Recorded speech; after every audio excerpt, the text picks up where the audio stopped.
the Josh Wade Show. My name's Josh Wade. Thanks to The Siege for helping us out with the theme song. We really appreciate it. And thanks to everyone on our Patreon. On today's episode, I have Australia's largest digital entrepreneur. He's a real estate agent and he is the man behind the Ditcoin. Please welcome Charles Success D. Thanks for coming on the show, mate. Good to be here, Josh. Thank you for having me. Now, listen, you've had an interesting life. I've been watching your content. It's incredible. You've got a great story. I want to go back, though, to the start. You know, right. where were you born and... where did it all begin? Yeah. Okay, so my name's Charles, as I'm sure you've just told people. I'm 36 years old. I was born in the southwest of Sydney in 1982. To a Serbian immigrant father and a white mother. She was a hairdresser and my dad, he was a builder to begin with. He then moved into real estate, which ignited my passion for real estate. And it was a pretty tough upbringing. You know, we didn't have the most money and there were a few fights between mum and dad. Nothing too bad, but bit of arguments and things like that. So I did have, you know, what you would call a rough, awkward upbringing. And I think that adversity was good for me because it gave me a real strength, a real drive to succeed and to be better than this. And my childhood was pretty basic, you know. A lot of the kids were playing football and soccer and cricket, and then when they were teenagers, going out drinking, doing drugs, all of the usual jazz. I'd stay at home. I'd read the Entrepreneur magazine. I'd look at people like back in the, you know, the 80s and 90s, Donald Trump, who now is the president of the United States, as I'm sure everyone is aware of. And, you know, I'd just look at these guys and they would really inspire me. I think I really appreciated people who would just grab life by the balls and really just be unapologetic and go for what they believed in and go for what they wanted. And I don't think there was a particular catalyst that sort of ignited my passion to become an entrepreneur / real estate agent. But I'd say probably from about the age of 12, 13, that was something I definitely knew I wanted to do. So I dropped out of school in year 10, year 11, something like that. You know, I wasn't paying attention. I didn't care about algebra, you know, any of that. It's all boring. Isosceles triangles, you know, who cares about that? I want to know how to, you know, get as much back on my tax return, if you know what I mean. And I started a business selling tea towels out of my mum's hairdressing salon. So I'd sell tea towels and I'd usually sell it to the customers that were coming into her hairdressing salon. And it was tough work because I was manufacturing the tea towels as well. And I thought, you know, how can I change up these tea towels? How can I change the tea towel game? How can I disrupt the market? Yep. And I created the three-finger tea towel. So what it is, it's a tea towel with a couple of holes in it where you put your fingers in so it cleans your fingers as well. And it sold pretty well. Not in Australia. A lot of people haven't heard of it, but it sold well in the African, the sort of middle-class African market. So there's a sort of growing middle class in Central Africa, and the three-finger tea towel really caught on, I should say. And from there, I moved into food, and I started Charles Cheese because you know, there was a big demand for cheese in that African market, and I was able to manufacture really low cost cheese and distribute it more efficiently than a lot of the competitors out there. So we now have a monopoly over the cheese market in Africa, and I'm proud to say that we are now moving into America with Charles Cheese, and we're moving into Asia, things like that. There's been a few ups and downs. I think you may have heard there was some controversy about lead in the cheese and things like that. But look, mate, do you want the low-cost food or do you want the other food? Because we can give it to you at the lower cost, but then you might have to turn a blind eye to some of the questionable ingredients in the food. You know what I mean? Like, people want everything. People want something that's low cost and cheap, but high quality. You can't have them both. Life is about choices. You know, you got to make choices. And I think a lot of people these days don't necessarily understand that fact. I did. I like to think I did. And I sold a large stake of the Charles Cheese business about 6, 7, 8 years ago. And I wanted to spread my word. You know, I was earning quite a lot of money by then. I was earning maybe like 44K after tax, I'd say, something like that. And that was a lot, you know, quite a lot for someone in their late 20s. So I followed my dad into real estate, and I always felt like he was a great guy, but he didn't really have that absolute determination that I think you need in the real estate game. And I started my own real estate company. It's a pretty funny name, actually. It's called D Realty. You should be a comedian. Charles D. A lot of people tell me that I should be a comedian, right? It's quite a funny thing. And D Realty focused a lot on the sort of North Queensland, Western Queensland market. We're selling a lot of houses in Ipswich at the moment. We believe that's a big booming area in the next couple of years. Why those areas? Well, there's a growing population there, first of all. There's a growing immigrant market. And the immigrants have got... I know the stereotype is that these immigrants are coming in and going on the dole or what. That's not true. They got some money. They got some money to spend, They're not spending it on the other things. They're not going on holidays as much. They're really, they're knuckling down and they're willing to buy a good house. They want they want to live the Australian dream. So that's where I found the real estate agents out in that area weren't the best, basically. I think they were doing a pretty subpar job. So I came in there and I've got a business partner there, doing all that. And at the same time, I started a social media presence. So Yes. I've got the Charles D social brand, and that's taking off. It's Yep. going well on the Instagram, and I'm posting a lot of videos, giving a lot of life advice, inspiration. I think there's a real hunger for that kind of content in this day and age. A lot of people want to be entrepreneurs. They want to work for themselves. They don't want to be corporate slaves. They don't want to be working 12 hours a day in some tiny little office, being told what to do by some other corporate slave. I mean, it's a terrible life, if you ask me. And people want to take risks. They want to have the great lifestyle. They want to be able to work from home, work for themselves. And I'm helping them. I'm helping people. I'm helping people on their journey, and people have responded well to that.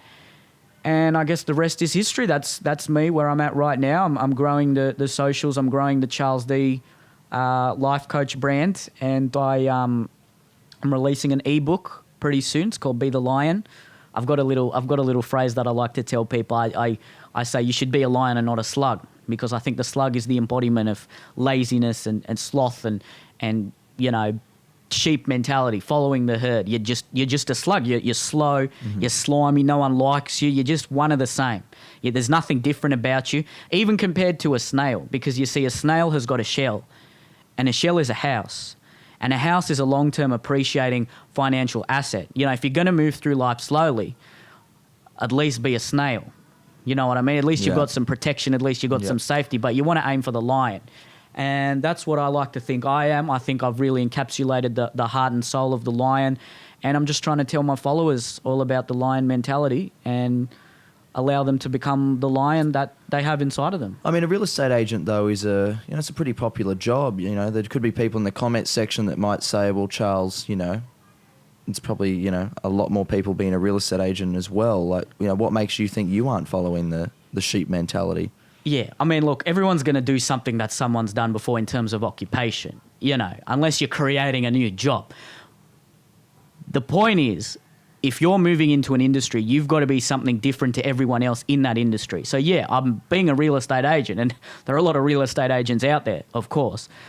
But I want to offer something different. I want to show I can be better than the other real estate agents out there. How can you differentiate yourself? You got to look at the people who are successful, and this is the key. Don't follow them. Don't copy them. Learn from them.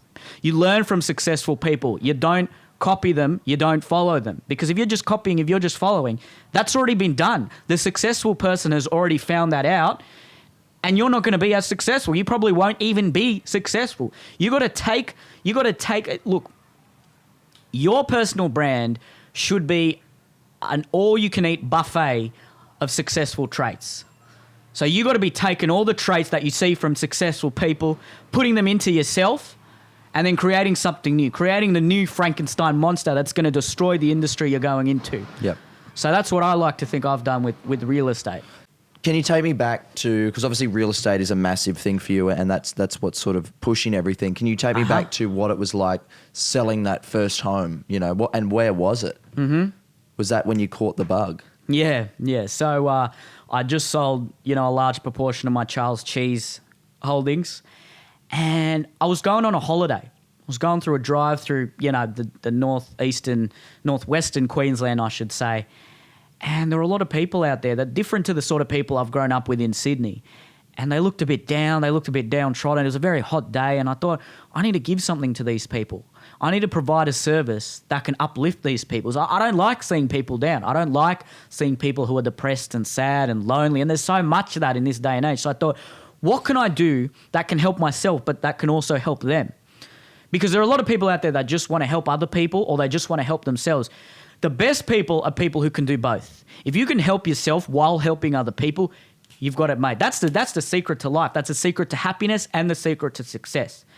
And I looked at some of the real estate agents around that area and they were boring, mate. They weren't offering a good experience. They were getting the people in the house and saying, look, here's the bathroom, here's the bedroom, all that usual jazz. But I was doing something different. I was bringing in, apps and virtual reality. So I was letting people all across the world in China and Africa look at this house, getting a full experience with a VR app. I was ahead of the time. I was bringing in VR technology while Google was still experimenting with it. And people love that. And I was able to do it at a low cost. And I remember the first house I sold was a little, it was an old two-bedder out in southern Ipswich, and it was cracked and there was mold and it was gross, it was disgusting. No one else could have sold it, but all the other real estate agents didn't want to touch it. But you know what they say, one man's trash is another man's treasure. And I thought, this is a mountain to climb for a lot of people, and they don't want to do that. They'd rather just surf the waves. And I thought, I want to climb the mountain. The first house I sell, I want it to be the hardest. I want to aim for that. That's the kind of guy I am. I like to challenge myself. And the other guys, they're like, you're not going to sell this house, Charles. There's no way in hell you're going to sell this house. But I managed to do it. And we got an offshore buyer. Sold it for, I think this was about 8 years ago, sold it for about 500,000, which was way above market value at the time. So I was quite proud of myself. But I didn't want to stop there. I didn't want to get lazy, didn't want to get complacent. And I kept going. And I actually took subprime real estate and could sell it at a premium. I was taking the houses no one wanted to sell and was managing to sell them. Not only sell them, but sell them well. I was doing that. So when did Africa come into the picture, when you started doing real estate over there? Yeah, it's a funny story because, people will say Africa. And it's an odd one. Ipswich, what North Queensland. Doing? Yeah, Ipswich in Malawi, Africa. It's a funny thing, isn't it? I was making these tea towels, right? And there were a couple of African immigrants living in Sydney. Is a very, it's a very diverse, multicultural society. And I had an African mate, and so I told him, hey, come around one day. Let me sell you some tea towels. And he was like, This is brilliant. I love this. This is the best thing ever. He showed all his family. They loved it.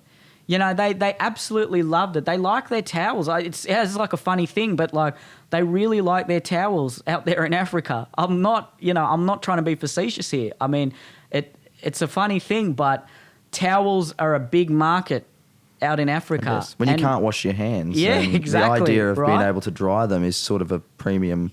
It's a luxury. Yeah. It's all about perspective, right? So we think, towels. Why would you want to get in the towel game? It's just controlled by the big towel businesses, and a little seller on the street isn't going to be able to compete. So you go to a different market then. No excuse. I'm sick of people hearing excuses. I can't compete with the big brands out there. I can't compete with the big rich entrepreneurs out there. Excuses. There's always somewhere you can go into. Because those big guys. They've got such a big territory to look over. They're going to miss things. They're going to miss the little forest here, which is a market you can go into. It's just like the old days when there was knights and armies running around. It's the same thing. That's why Rome collapsed, because Rome had so much land and so much to control. They couldn't possibly control everything. It's just a natural law. New people came in, started taking over little bits, and then other bits here, and that's how business works. You got to look for new markets, new ways of selling, new ways of producing. And so I went to Africa. I sold a lot of these towels, and they loved it. Right. Huge revenues. With the motivation brand and everything like that, where do you sort of see that? Because I know you've just started, you've grown, you've hit over 2,000 followers in less than a month, and you've been posting content every day for the last month. Mm-hmm. Where do you eventually see that going? Like, what's sort of your Nobel Peace Prize moment after all of that? That's the big mistake everyone has. They have a finish line. I don't have a finish line. It's not about having a finish line. It's about creating a new finish line, because a finish line is just somewhere where someone before you has finished and said, hey, that's enough. I've succeeded. I'm done. I'm going to retire. There is no finish line for me. So I don't know. I can't tell you where I want to end up, because I don't know where I'm going to end up. I'm just going to keep going. The first astronomers, they were like, oh, wow, look, we've found the moon. Did they stop? No. Then they were like, look at the stars. Oh, look at the solar system. Look at the galaxy. Don't have a finish line, okay? Keep going. So you were talking earlier on about school and how you left school quite early to, do the tea towel business and that. I want to know, though, there's a lot of kids out there that are going to be watching right now that probably follow you on Facebook and Instagram. They're the ones that are sitting in class now. They hate it. They need those words of wisdom. What are they from Charles? Go for it. Don't hold back. Go for it. Leave school. You don't have to go to school. Who's telling you to go to school? The government? The government doesn't know anything. The government are a bunch of people that have won a popularity contest. They don't know anything. They can't tell you what to do. They can't tell you how to live your life. Neither can your parents. If you're old enough to be able to talk to people, you can sell to them. Go out there. Don't go to school. Pretend you're going to school. Go out there. Sell towels like I did. For a good year there, my mum thought I was going to school. I was at the back of her shop selling towels. I was paying the bills. There's no excuses, okay? Just don't do it. Don't do anything you don't want to do. Just because people are telling you, just because society is telling you this is the thing you have to do, doesn't mean you have to do it. In fact, if society and other people are telling you should do it, you probably shouldn't do it, because it means you're just going to be one of the herd. It means you're just going to be a slug like everyone else. Right. Step outside the box. Do something different. Change. Evolve. Because it's all natural laws, really, when you think about it. The animals that succeed the most in the natural world are the ones that are willing to change, are the ones that mutate, that have, the first bird was like some random flightless bird that evolved wings. And all the other birds were like, what are you doing? Why do you have wings? And that bird said, I believe in these wings. And before you know it, that bird's flying out all over the place, able to get prey much easier than the other birds. It's all about change. It's all about stepping outside of that box, stepping outside of the rules, doing what you want to do.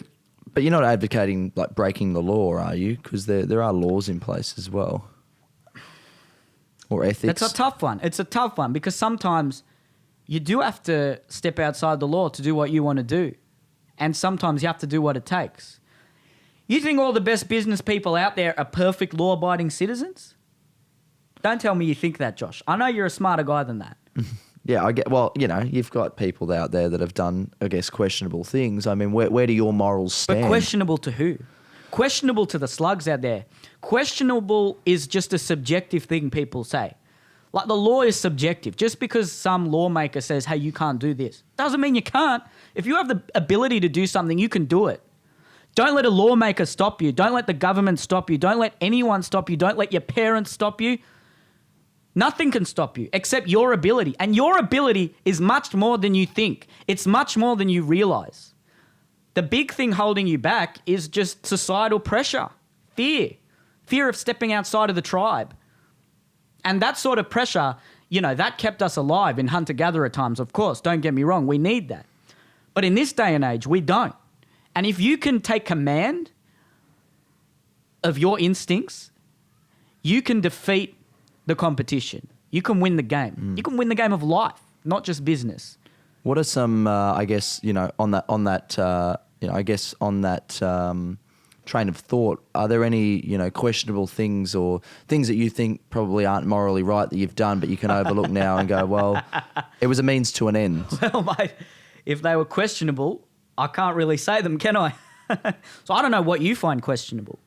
You've got to be hesitant of what you share with people as well. I love sharing my advice. I love sharing things I do. But I don't really know you. I don't know the way you think. I don't know who you are. I'm still trying to work out who you are.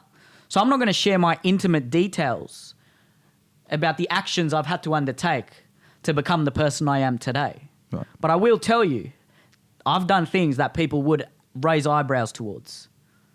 Right. But I've been able to overcome them. Yeah. I've been able to say that's in the past and you can't change the past. All right, Charles, you're the man with the wisdom. We're going to cut to some of the questions from the viewers. Thanks to our Patreon group for helping us out with these. Our first question comes from Janine, who says her boyfriend just last week tragically died in a car accident. She's having trouble coming to terms with everything. She's depressed, she's anxious, and she's not sure where to look. So, Charles, I'm not sure if you've ever faced that sort of adversity before, but what would you say to Janine in this situation? Janine, tragedy is only tragedy if you think it's tragedy. When things are happening outside of your control, you can't do anything about that. So you should not have an emotional response to that. You shouldn't have an emotional response to anything you can't control. It was her boyfriend. But if you are having an emotional response, have a good one. You know, it sounds harsh. It sounds like I'm being a bit crass, if you will, or mean-spirited. But when things happen that are outside of your control, that is the universe either giving you a gift or giving you a tragedy. Now, how do you want to think about it? Do you want to think about it as a tragedy? Do you want to beat yourself up and think, oh, look at me, I'm all depressed, I'm all anxious, someone's died? Or are you going to think about it as a gift? Hey, the universe has given me something. I've got more free time. I've got more time to pursue my business interests. I've got more time to myself. I don't have someone looking over my shoulder telling me what I can and cannot do. Change your mindset. That's what I'd say. Change your mindset. Don't have a tragedy mindset. Have a gift mindset. Right, thanks for that. Thanks for that, Janine. I hope that one helps. Next question is from Robbie. Robbie says, he's not happy. He says that he had invested in Bitcoin about a year ago and hasn't received it. Yet he's bought 3 of them, which at the time were quite cheap. They've jumped up to about $20 a coin. I know this is probably putting you on the spot here a little bit, but is that something on his end? Is that something that you can fix on the show? How do you? So, Robbie, mate, you got to know what cryptocurrency actually is. It's not physical currency. You're not going to get an actual coin. Bitcoin is it's a digital currency. So you're not going to receive an actual. I don't know what does he want? Does he want the actual coins? He's not going to get any coins. No, he hasn't received it in his blockchain wallet. Sorry, I sort of missed that. What wallet? Has he gone and bought a wallet thinking that it's an actual physical coin? No, he's. Mate, you got it all wrong, mate. That's kind of cute. See, this is what happens when people go to school. They don't understand things. They can't think. Everyone's so used to having physical coins and money. When you've got a digital currency out there, people don't realize that, you're not actually going to get the physical currency. I've had a lot of complaints like this. Where's my coins? I don't have my actual, I spent money. I don't have anything. Well, yeah, because it's a digital currency. Get it in your head, mate. Right. I know we didn't cover this before. What is Bitcoin backed by? What do you mean backed by? Well, what sort of raises the value? What is it sort of being floated through? It's backed by success and it's backed by players. So you know how the usual blockchain models have the miner? Do you know much about crypto? Yeah, I do. Yeah. So you got the miners out there. So with Bitcoin, you've got players, and all these players, they're sitting all over the world. They're everywhere. They got these big, massive supercomputers, and they're playing. So they're sending out all this digital sperm, and each of these millions of digital sperm have a code in them. And so what happens is there's a big digital egg, and that gets released. The time differs, but it's usually every month or so. And one of these millions of sperm out there in the world has the right code. It's all sort of chance, but it's got the right code that'll crack the egg. And once the egg gets cracked open, it is able to assemble the glory wall in the right order, because all these transactions of Bitcoins are going on all over the world, and they're being held on this glory wall. But we don't know which dick has come first, and we don't know which dick has come last. So the egg knows that because it's got the right code in it. And so once you crack that egg, then it assembles the glory wall together properly. And whichever player was lucky enough to have the right digital sperm gets the next Bitcoin. Right. I guess the next big question is why Bitcoin? Like, there's probably a lot of people out there that might think it's a little bit crass and rude, and the name of it, why? Why Virgin? Virgin is crass, and Virgin is. Why would you call an airline Virgin? It's probably Branson right now. Virgin just means inexperienced. Do you really want to fly on a plane that has never done it before? It's about what you make of the name, not about the name itself. So people might think dick, oh, that's crass, that's gross. Again, that's what people have been led to believe about dicks. Dicks are the givers of life. Dick is the starting point of life. It starts at the dick. And that's why I called it dick coin, because that's where success is going to come from. It's going to come from your dick coins. I guess that's great. And one last question here. It is from one of our big conspiracy guys in the group. His name's Jacob. Jacob wants to know, Charles, on it's a bit off topic, but was 9/11 an inside job? Was 9/11 an inside job? Well, who's on the inside? That's what you got to ask yourself. Talking about the inside of America, talking about the inside of the government, you're talking about the inside of the White House. Who defines inside? Who defines outside? Who defines what's inside the group? Who defines what's outside of the group? All right, thanks for that one, Jacob. Appreciate it. Thanks for coming on the show, Charles. I appreciate it. It's been a great chat. I think we've covered a lot of different topics. Is there anything else that you wanted to have a chat about while we're here? Thanks for having me, Josh. Good luck with all your business endeavours. And to all the listeners of the Josh Wade podcast, support Josh, support Charles D, support Dickcoin, and support yourselves. You know, if you can help yourself while helping others, like I said, that's the best way to live your life. So I just want to help people. Just want to help them live better lives. Just want to help the world become a better place. All right, I'll let you get to that open home. Thanks for watching, guys. We'll see you next week.